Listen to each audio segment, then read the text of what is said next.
up, but mothers, could you stand up for me?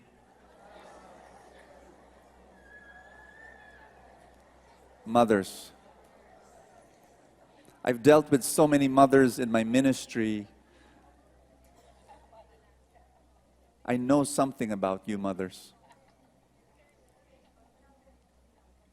Mothers,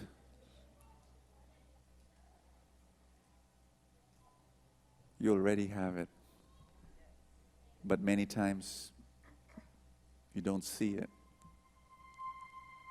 Mothers, if there's one common problem I see among many mothers, I'm not generalizing like all, I'm sure there are exceptions, but many mothers I've talked to, counseled, prayed for, the common problem, ask me what?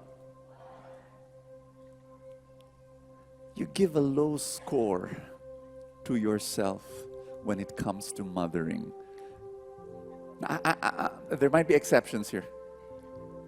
But many mothers, they have self-doubt. And they when it comes to mothering, they give themselves, oh, I'm just a C plus. I'm just a C. I've failed. And here's the problem. Some of our kids agree to that low score. The kids that we have, especially when they're in their growing phase or in their teenage life phase, they don't respect you in the way you want to be respected. Some of them are rude. Some of them don't want to open up. They're very distant. And then you ask yourself this question, have I done right? What have I done wrong? I don't deserve this. Maybe I was not a good mother. And on and on and on, the self-doubt continues. I've got a word from God for you. Are you listening to me, mothers? You already have it. You have planted enough seeds of love into your children's heart. When they were small, you loved them, you cared for them, you were there for them. And then when they grew up, some of them went adrift. Some of them went astray in finding themselves. And it hurt so bad. And you ask yourself the question, did I do something wrong? And here's my word for you, no mother is perfect. But you have planted enough seeds. And your children will one day have a harvest of love. Whatever you planted, you're going to harvest one day. I've got a confession to make. When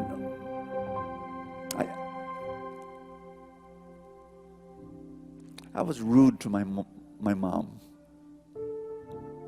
when I was a teenager, when I was in my 20s. Would you believe this? I was a preacher, and I could be disrespectful to my mom. It was only in my 30s. I'm ashamed and embarrassed to say this, but it was only in my 30s when I started to realize, gosh, I've got a wonderful mom.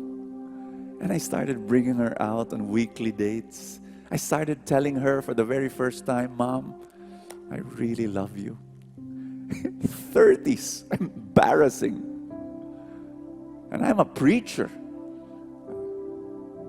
But when I learned and I realized how precious my mom was, I started expressing more and more my love for her. And when she was getting older and older, she really looked forward to our weekly dates. And I looked forward to it like crazy. I would pick her up from the house. She would be dressed up. She'd be waiting for me in the garage already. I'd pick her up and I'd say, Mom, let's go. And then she stands up. It's the highlight of her week, just being with her son. She was in her 60s and 70s and 80s, and I'd be doing that. I'd bring her to the car.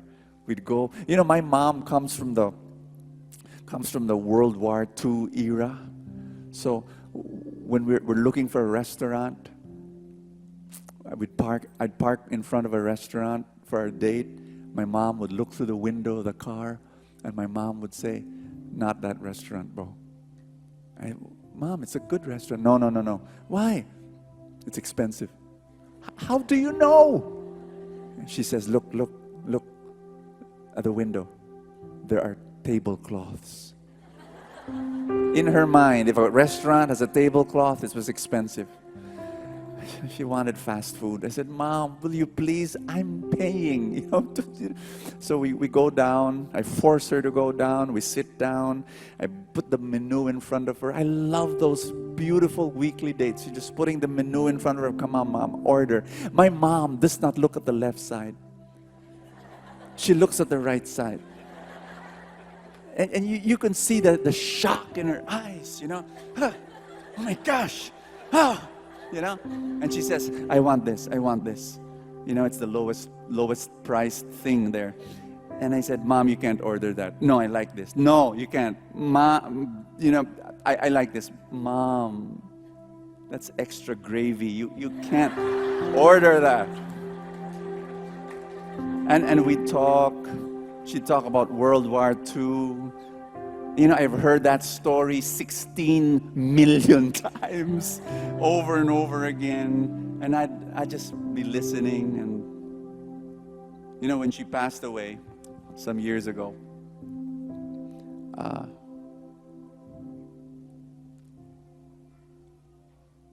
it's funny how